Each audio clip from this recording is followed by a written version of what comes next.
Well, hi there. Welcome back to the Yukon Bob Sea-Doo channel. Been kind of a long winter, but we are back for the 2024 Sea-Doo season and the Yukon Bob Sea-Doo channel. Thanks for clicking in today, and thanks very much to all the people who left comments over the winter months and subscribed to the channel. Had about 20-30 people subscribing every month, which is quite a bit considering that there was not really any new content on the channel since last September. Yeah, I did a couple of trips in the Caribbean and had some things put up on that, but that's about it. So welcome back to the channel, and we are going to kick it off today by doing a bit of an oil change on the Sea-Doo today. I'm kind of prepping the Sea-Doo right now, getting it ready for the summer season. I know for viewers who live in the States, you guys have been in the water already now in southern Florida and places like that. But here in Canada, we're just getting ready for in the start of the 2024 season in mid-May. The lakes are open, but the water temperature is not all that warm right now and still kind of cool. So in the next week or so, we're going to be out on the water. Got the Sea-Doo hooked up today, and we're going to be heading over to JetX Performance, and Ryan Dolly, the owner, chief mechanic there. Ryan has done some work on my machine in the past. I've generally done my own oil changes in the past, but we're going to take it into the shop today, and Ryan's going to do an oil change for me. And we're also going to do a little video about some of the things to keep an eye out for and to look at when you're getting ready for the start of a new Sea-Doo season, PWC, watercraft season. Just some of the things to take a look at while you've got the engine cover open. Hoses, clamps, things like that. Ryan's going to walk us through some of the things to keep an eye out for. So we will be doing that in the shop at JetX today. So come along with us as we head out to JetX Performance, our first video, Sea-Doo video of 2024. And we're going to do a little bit of maintenance on this machine, get it ready for the season. So let's head out over to JetX Performance. Oh, just had another thought on the way driving out to JetX. Remember a couple of years ago I did a video where I put on some Riva racing sponsons on the side of the Sea-Doo, and I also put a catch can on to catch any oil blow-by that might be coming off the engine. Well, let's take a look at that catch can, see if there's any oil in it and whether or not it's something that you should have on your machine. Okay, we are just pulling into JetX Performance and going through the driveway here to get to the shop. You always know you're at JetX Performance when you see the bright green sign up on top of the door. Looks like he's got another machine. Looks like the same model as mine there, sitting right in the driveway. It's a GTX anyway. A GTX at JetX. So I will just park right over here and go see if we can find Ryan. That's good. We haven't said good morning yet. Mr. Dolly, how are you? Good morning, Bob. How are you, sir? Good to see you. How was your winter? Fantastic. It's springtime now, so it's good. It's springtime. Ryan has now switched from snowmobiles to Sea-Doos, and you can see the shop is backed up. There's been about 2 or 3 people arrived since I've been here. So what are we going to do today? I think today we're just going to do like the spring service, just a check all the hose clamps, check the coolant levels, make sure that, you know. I brought the kit, the XPS kit, the oil kit. So we're going to do an oil change, and of course when you've got the oil change, you've got the deck off. Correct. And when you've got the deck off, that's going to give us a chance to have a look at some of the things you might want to do on your machine to take a look and get ready for spring. So let's get at it. Take the back plate off.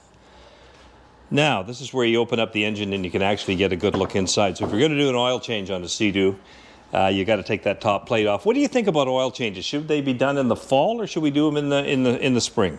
Traditionally, we do them in the fall time with the winterize, and we do that on purpose because traditionally it gives us an idea if there's a problem with the machine. And the nice thing about that, Bob, is that if we do it at the winterize time, we find things where we see, hey, you know what, you got 100 hours, or we think that you got excess amount of time maybe on your carbon seal or some pump work, whatever.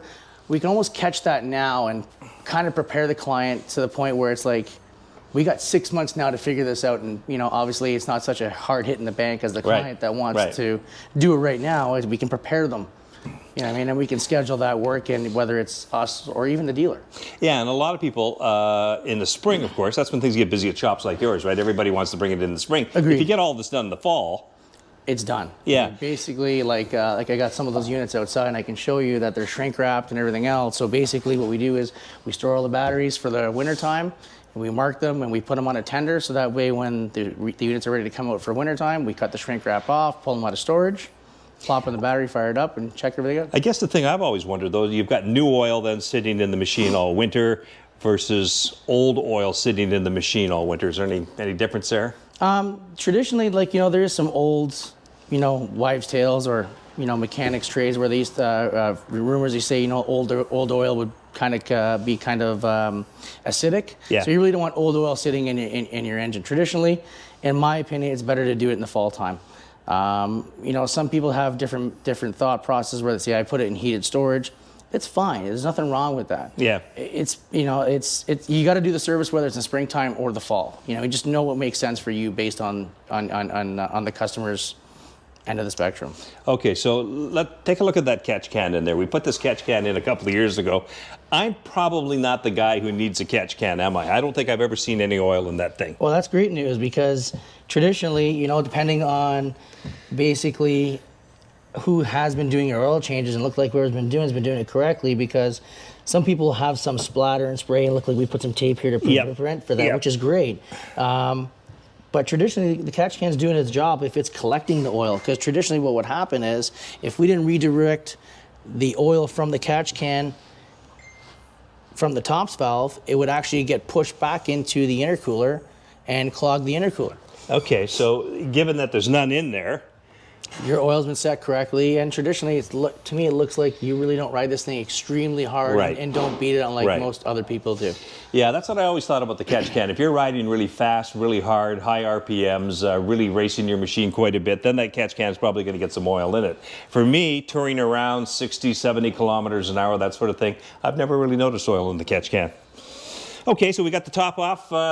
What's next? I guess, first we're going to fire it up here and then get the oil moving around a little bit, and then we'll start sucking some oil out of it. Now, you can't warm it up too much, can you? Because it's not in the water. No, because you don't want to do too much, because what ends up happening is you can actually heat up the exhaust system and burn the couplers out of it. But it's not like a traditional outboard, where traditional outboards will have an internal rubber water pump, and you'll cook it. Right. Not traditionally. Watercraft, the propulsion system is the water pump. So it does two functions.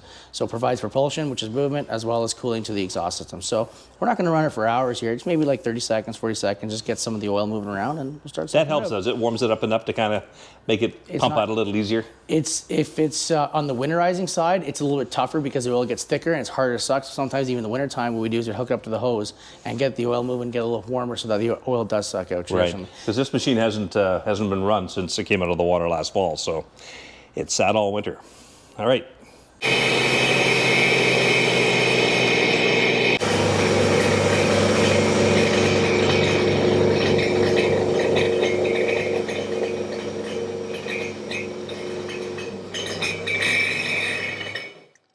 So about a minute, just kind of warms up the oil a little bit and lets it flow a little better out. Because on one of these, you're sucking the oil out. You're not. It's not traditional where you can actually pull a drain bolt, and there is drain bolts on the bottom, but you ain't gonna yank the motor out to do an oil change. So no. And you never get all the oil back out. Never. No. Traditionally, when you do an engine, if it's completely dry, it usually takes between 4.5 and 5 liters, depending on how much it really likes. But usually when you do an oil change, traditionally you get 3.5, something like that out of it. So right. So you can see we ran it, Bob, and I can put my hand on the exhaust. It is warm. Yep. But it's not enough to melt the coupler. See, you can touch your coupler. Let me feel. Is that hot?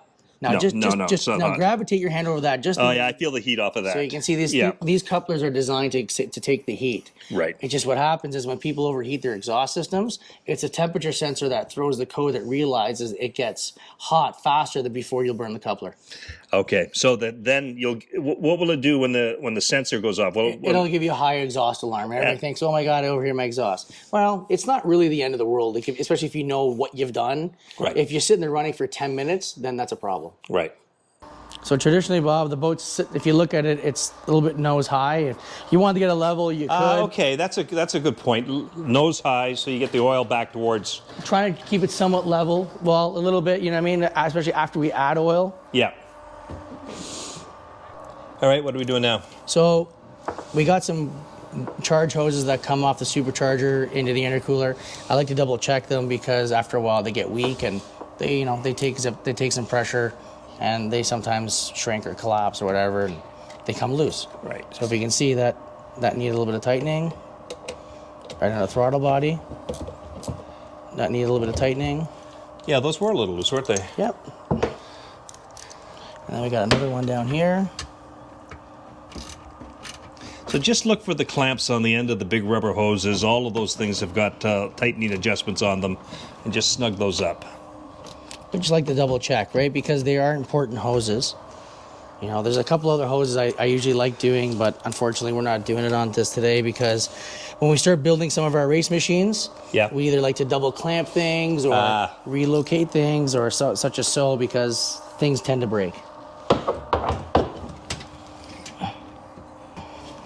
God, all of my hoses seem to at least take 2 or 3 turns. Well, half a turn anyway. Everything shrinks and contracts, you know what I mean? It takes time.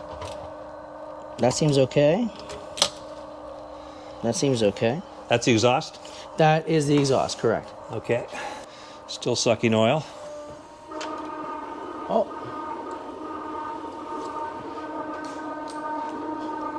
You play with that a little bit to kind of... Sometimes. Just get it right down to the bottom. Well, you can hear the pump now. Yeah. There's the load. You can hear the pump when it tends to load. And you got to be careful because even when you put the hose down, people think you ram more in. The worse it is, the hose can actually curl up and come around. Right. So you see right now we got a load. You can hear the pump loading. Yeah, I can hear it. Right?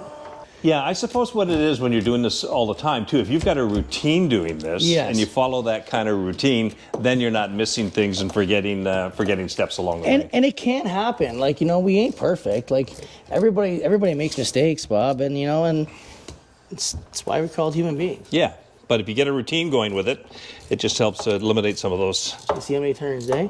Wow. And some of those cooling lines. Now, what is that you're tightening? Cooling lines off for the intercooler. Okay. So you can see that things do. Yeah, for sure. I'm surprised at actually how loose some of that stuff is. If we look at this line here, Bob, you see how far the hoses are from the actual T-fitting? Yeah. See how this one's like over an inch and this one's just like 3/4 of an inch? Right.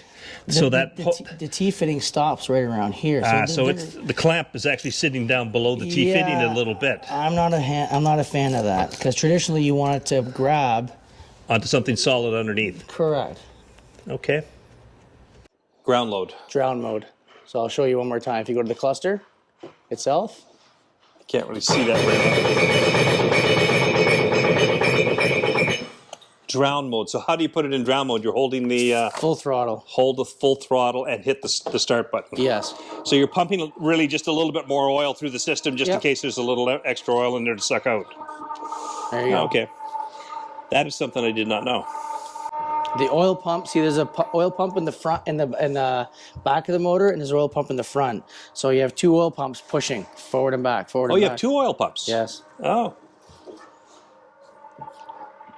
So you can imagine when people jump these in the air, only the back oil pump has got oil. So it's trying to compensate and push oil to the front cylinder where it's not receiving oil. So when guys go like this all the time or the machine's upside down, or you can understand, right? Yeah.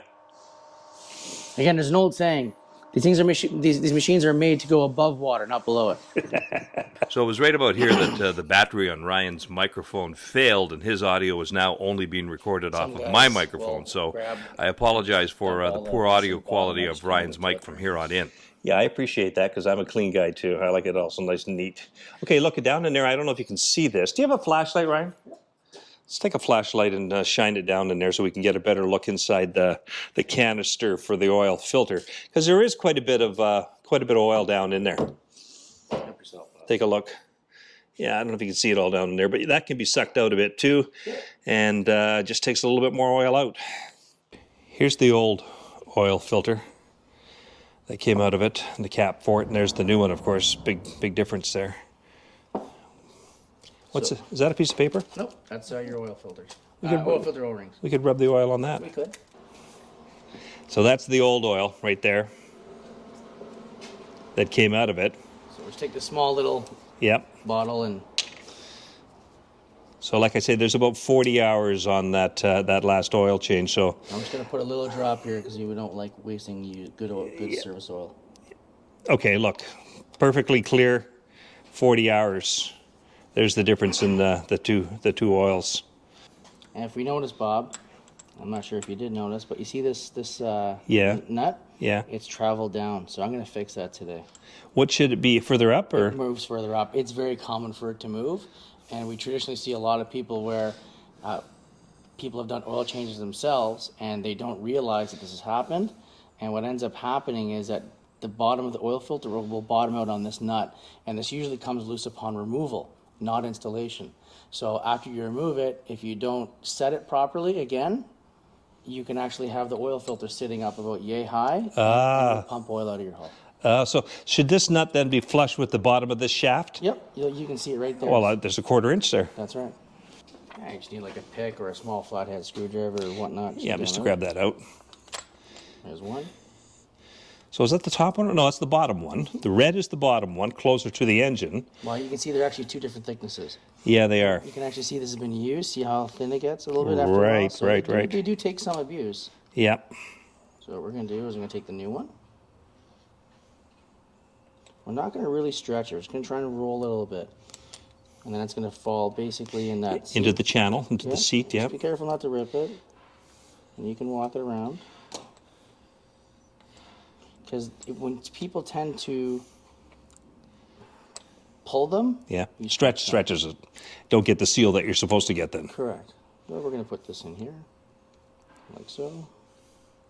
So red to the top, black to the bottom. Make sure it's square and true.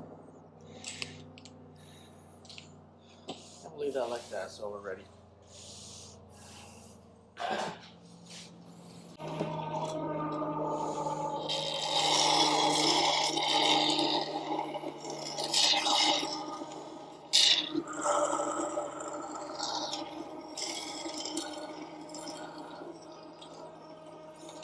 So now we're going to take this, install it. Where's that light?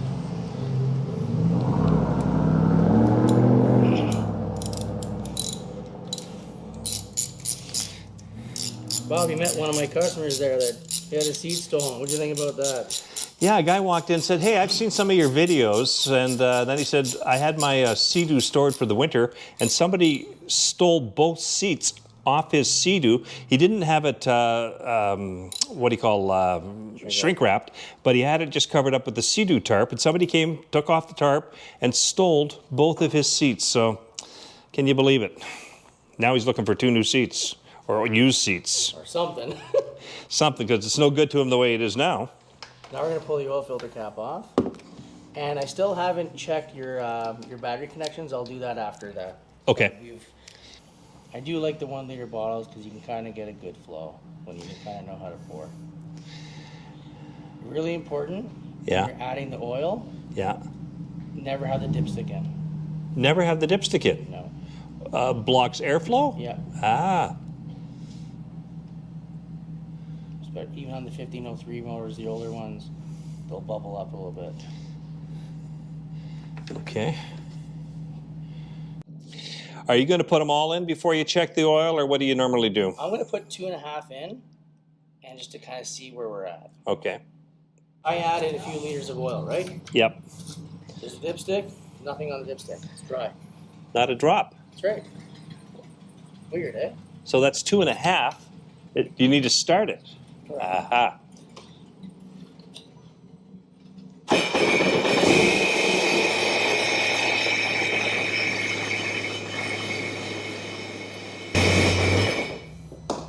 That's a bit odd, though. You'd think that if you dump that oil into the engine, that even without starting it, you should still see it on the dipstick. No. It falls in the cavities where it doesn't register on the dipstick until it gets pushed. Until the oil pumps pump it through the engine once, and then you can... Oh, look at that. There's some oil. Look at that. So now we're going to just wipe it clean, and we'll let it sit for a good minute or two. Okay. For 30 seconds, whatever it is, and then we're going to check it. So you see when I first pulled it up, there's oil was here. Right. Right? But right. now I've checked it, and the oil's at the bottom down there. Right. So you can understand why people say, when we're telling people you need to check your oil properly, you can't just pull it out and say there's oil. Well, yeah, it got pushed up the dipstick, but now there's none. Right. Once you've let it settle a bit, put the dipstick back in and read it. There's just a drop on the very bottom. That's it.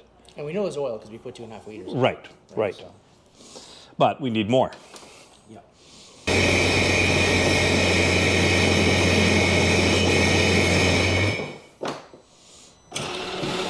once again, there's going to be oil. Oh my God, I checked my oil. Look how high it is. You overfilled it. Yeah. Now you wipe it down, check it, let it settle again. Give it 30 seconds or so.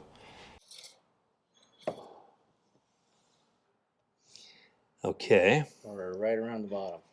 Yep, so it still needs a little more. So the trick here is to kind of go slow and check often. We do, yes. Yeah. That's about half of that? Yeah, about that. Yeah, looks like it. Now this last one, what I'm going to do, Bob, I'm going to bring the RPMs up a little bit just to move the oil around a little bit more. Okay.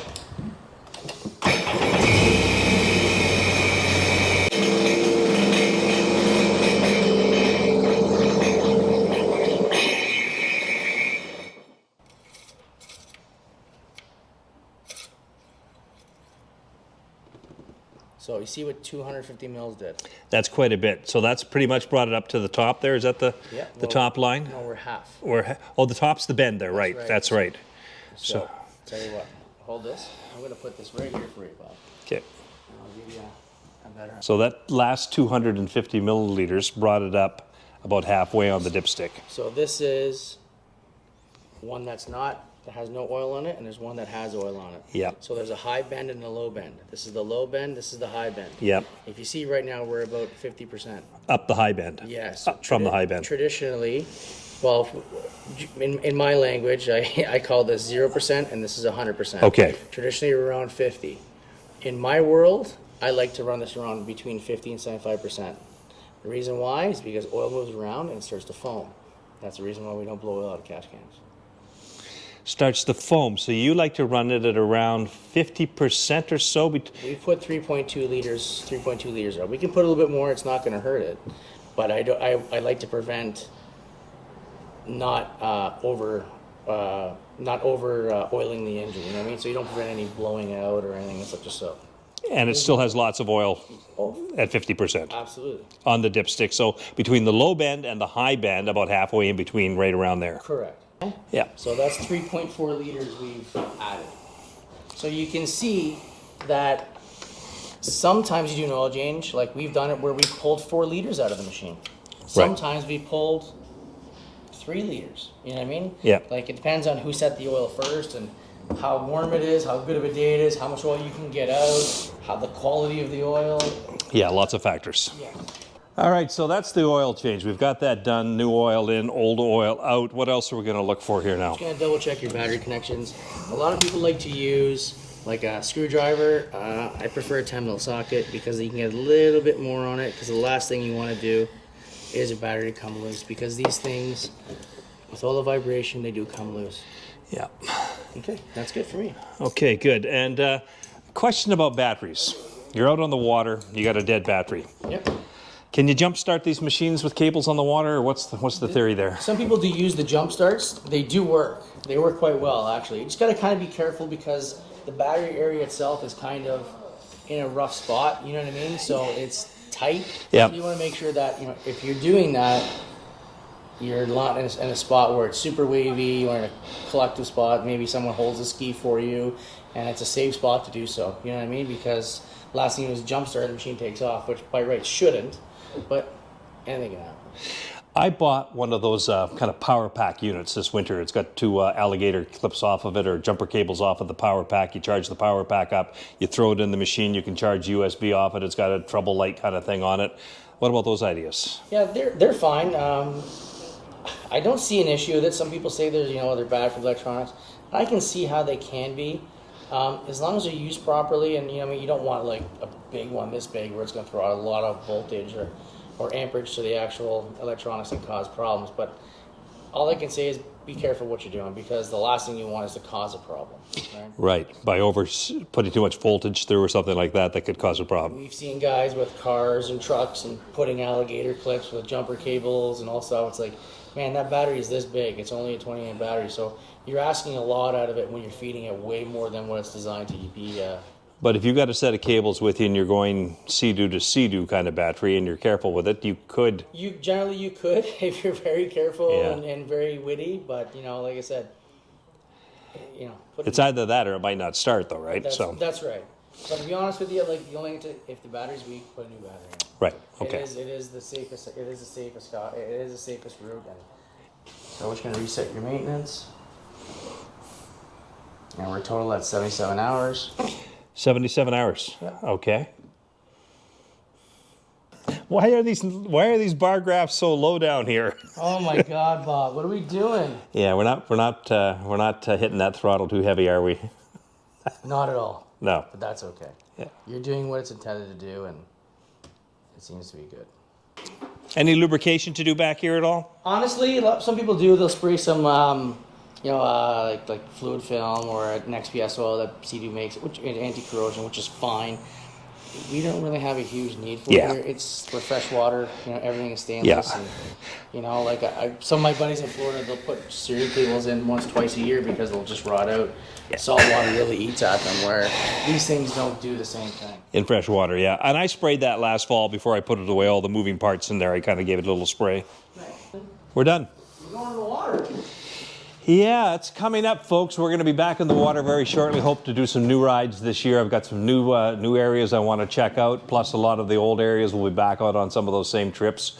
You've seen some of the things on the Muskoka Lakes and through Halliburton. Hope to get out maybe out as far away as Lake Superior this summer and do a couple of rides out there. It's a long way out. There's no marinas. You're really on your own when you're out on Lake Superior, but there's a couple of trips I'd really like to do out there because some of the countryside looks just beautiful along that lake shore out there. So we're hoping to do a few of those rides a little later in the season.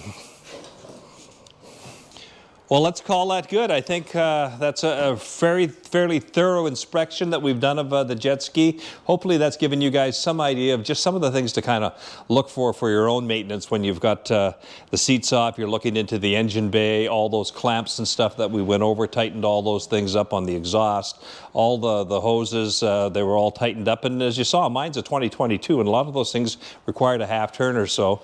And hopefully some of the tips we've shown you about checking your oil level and how to change the oil is helpful to you as well. So Ryan, thanks very much. Appreciate it again. Glad to help. JetX, always a great service job when I get in here. So hopefully I'll be good for the 2024 season. And we'll see you guys shortly out on the water. Till then, take care, stay safe.